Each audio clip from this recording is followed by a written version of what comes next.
دوستو، جیسے کہ آپ جانتے ہیں ہم انسانی حقوق کی تاریخ پر بات کر رہے ہیں اور اس سلسلے میں جو ڈرافٹ کیا گیا universal declaration of human right جو انسانی حقوق کا اعلامیہ ہے وہ کس طریقے سے ڈرافٹ کیا گیا، اس کا کیا پروسیس تھا، اس میں کیا ڈسکشنز ہوئی ہیں، ان پر ہماری ایک سیریز ہے جو کہ چل رہی ہے اور ہم نے اس کو ڈیفرنٹ سٹیجز میں ڈیوائیڈ کیا۔ تو سٹیج 5 پر ہماری ڈسکشن شروع ہے۔ سٹیج 5 کیا تھا؟ جس میں فرسٹ سیشن ہوا تھا ڈرافٹنگ کمیٹی کا۔ تو ایک اس سے پہلے جو کمیشن تھا اس نے ایک ڈرافٹنگ کمیٹی بنائی کہ یہ آپ کی ذمہ داری ہے کہ آپ ایک بل آف رائٹ، اس وقت اس کا نام بل آف رائٹ تھا، کہ ایک بل آف رائٹ بنائیں جو بعد میں اس کا نام universal declaration of human right ہو گیا۔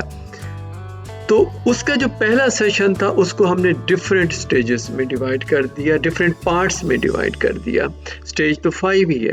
تو آج ہم جو اس کا پارٹ 12 ہے وہ ڈسکس کریں گے، اور جو سیکریٹریٹ نے ایک تیار کر کے دیا تھا، ایک اعلامیہ تیار کر کے دیا تھا، یا آپ جو سمجھیں کہ بل آف رائٹ تیار کر کے دیا تھا، اس کے بہت سارے آرٹیکل تھے۔ تو اس میں ہم آج پہنچے ہیں آرٹیکل نمبر 10 پر، جو کہ رائٹ آف موومنٹ کے بارے میں ہے۔ جو آرٹیکل 9 ہم نے ڈسکس کیا تھا وہ بھی رائٹ آف موومنٹ کے بارے میں تھا ود ان دی کنٹری، اور یہ جو ہے رائٹ آف موومنٹ ہے یہ آؤٹ سائڈ دی کنٹری ہے۔ پہلے اس کو دیکھ لیتے ہیں کہ آرٹیکل 10 جو ہے جو سیکریٹریٹ کی طرف سے آیا تھا وہ کیا کہہ رہا ہے۔ آرٹیکل 10 کے مطابق the right of immigration and expatriation shall not be denied، کہ کوئی بھی شخص ہے اگر وہ اپنے ملک سے، اس کے کچھ ایسے حالات بن گئے، کسی دوسرے ملک میں جانا چاہتا ہے تو یہ اس کا بنیادی حق ہے، اس کو نہیں روکا جا سکتا۔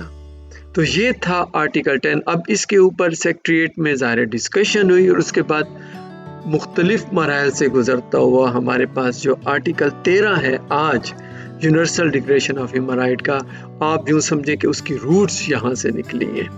تو اب دیکھیں کہ جو پروفیسر کیسن ہے، فرانس کا نمائندہ ہے، وہ کیا بات کر رہا ہے۔ وہ یہ کہتا ہے کہ یہ جو آرٹیکل ہے یہ ہے تو بہت اہم، لیکن اس کی جو امپلیمنٹیشن ہے وہ بہت مشکل ہے۔ وہ کیوں مشکل ہے؟ اس لیے کہ دوسرے ملک میں جانا ہے تو یہ دوسرے ملک کا اختیار ہو جاتا ہے۔ تو اسی طرح جو چلی کا نمائندہ ہے مسٹر ہیری، وہ بھی کہہ رہا ہے کہ جو بیسک آئیڈیا ہے اس آرٹیکل کے اندر وہ تو بالکل ٹھیک ہے، اس کو ہونا چاہیے، لیکن اس کی تھوڑی ورڈنگ تبدیل کر لیں، اس کے جو لکھنے کا انداز ہے اس کو ری ڈرافٹ کر کے اس کا جو کنٹینٹ ہے وہ ضرور شامل ہونا چاہیے بل آف رائٹ میں۔ اب آگے جا کر ہم دیکھیں گے کہ کس طرح ورڈنگ اس کی تبدیل ہوئی ہے۔ اب مسٹر چنگ ہے، چائنا کا جو نمائندہ ہے، دیکھتے ہیں وہ کیا بات کر رہا ہے۔ وہ یہ کہتا ہے کہ جو لبرٹی آف موومنٹ ہے، یہ جو حق ہے انسانوں کا، یہ بالکل بنیادی ہے اور اس کا ہونا چاہیے، اور جو اس کی امپلیمنٹیشن ہے وہ ایک ہمیں مشکل کام ہے، اور وہ ہمیں اس کا کوئی طریقہ کار بنانا پڑے گا، کیونکہ اس نے دوسرے ملک میں جانا ہے تو وہ کس طریقے سے ہم کریں گے۔ اچھا، مسٹر ملک جو ہے لیبنان کا، تو وہ یہ کہہ رہے ہیں کہ جو یونائٹڈ کنگڈم کا جو انہوں نے اپنا ڈرافٹ دیا ہے اس کے اندر جو رائٹ آف موومنٹ والی بات ہے نا، وہ بہت کلیئرٹی کے ساتھ دی ہوئی ہے۔